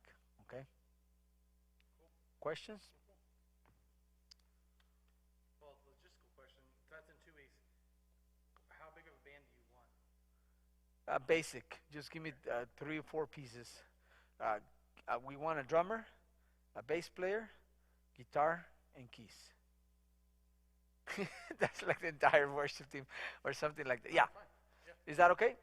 Yeah. Yeah. And 1 singer or 2 singers max. Okay. Is that good? Just tell them to be patient, because I want each of them to go and like do a song and kind of get that experience into from scratch, building up an acceptable mix. Okay, you will be graded, and I will be there right next to you. Okay. I know that. So I have a question about what you were talking about tonight. Yes, sir. I missed part of it, but you're talking about You like missed part. You cutting missed the the whole socket thing. open in a certain instrument to leave room for something else. Are you then trying to raise up that instrument in that same spot, or is you already identified that other instrument or voice is already prominent in that frequency range? A little bit of both, because sometimes you want to carve out a space. Like if you have 2 guitars, Yeah. right? You talked about 2 guitars earlier. But if you have 2 guitars, and for example, I want one that has the crunch on it, like the distortion, but I want them to pop in the high frequency, and the 3000s is very common for guitarists. Maybe the other guitar, I bring down the 3000 a little bit. And the guitar 1, I bring it down, and guitar 2, I bring it up. So I carve out a little bit of a space out of one guitar, so I can put another one in the same spot. Right? That's when I want to carve out that sound. Now, imagine that's an acoustic guitar, and for some reason I already have something in there, right? So by me, let's put it this way better. The kick, the midsection, it's not useful to me at all. I don't want it because it doesn't really do, it actually makes this sound like a box. So I take it out. By me taking it out, I'm already giving a space to whatever lives there, which is most of everything. So that's another different way. It's not precisely to make room for something else, but it's actually not useful for that instrument at all. So I take it out, and that already gives you space for something else that already lives there without me doing anything. Mainly vocals. Vocals are the most important thing because they carry the melody, and the melody is the most important thing in music, not the instruments. The melody. If people can't hear the melody, they won't sing and they won't relate to it. They just don't care because, right? I don't care about how the Sounds like a jam session in the exactly. Yeah, I don't really care how the drums sound. They can sound the best they can, but if I can't hear the melody, what's the point? So always we gotta protect the voice. We gotta protect whoever is leading, whoever has carried the melody. I want that person to be like my face. I want to hear that person. I want to be. I don't want to be searching for how does it sound, all that stuff. So that's really, really, really important. So there's two ways of doing a mix. You either start with the vocals and everything goes down from there, or you start from the foundation: drums, bass, guitar, keyboard, and then you start summing up. The problem with either one, well, not the problem, but the difference is one will probably be louder than the other one because the drums will take up a lot of space in terms of sound. And so you start adding volume as used to, because the drums are already at a given volume. So and then you start adding volume. By the end of it, your whole mix is gonna be slightly louder, as opposed to if you start with the voice, and then everything else falls under it. So your volume may be a little lower with the voice. Both are acceptable. It just depends on what you're going after. Yep. Okay. Next week, I'll be here at 5, correct? 5, 6 to 7, and then from 7, 8, and 9 next week. So are we the earlier one or are we the later? I can't remember. That's a good question. What do you guys want? 5 to 7 or 7 to 9?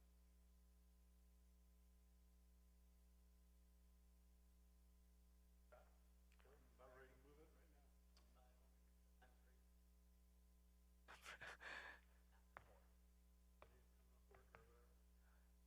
I mean, I plan on being here for both. What's the other one for? Lighting. Man, I don't know. What do you think you? I kind of like doing the lighting first, Okay. and then at 7 so you don't have to be here, you know, and they don't have to wait. So 5 to 7 at 7, we go with you guys, if that's okay with you guys. The same. hmm Yeah. It may be the following week may be a little longer. Okay, just keep that in mind. Maybe run to 9:30 or something, because it's a lot more with the band and everything.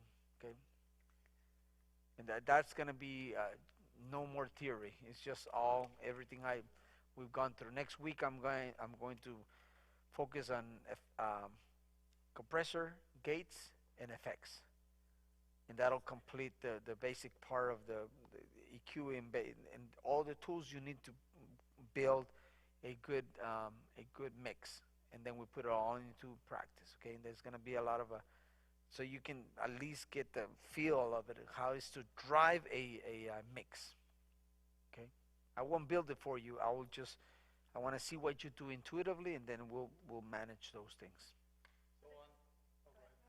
So on the last night, I want to communicate with whoever's going to come up and do this. Is the idea that we're going to do some stuff with Plasma, but then they might do like a whole. Is it like a whole Yes, song? yes, And so we just have them play, and you guys just do we do. whatever Yeah, you want. yes. Okay. They just play. Just at the beginning, I'm gonna go show them mic placement, and, sound check with the musicians. How do you communicate with them? Hey, give me a little bit more of this, more of that, getting your sounds ready.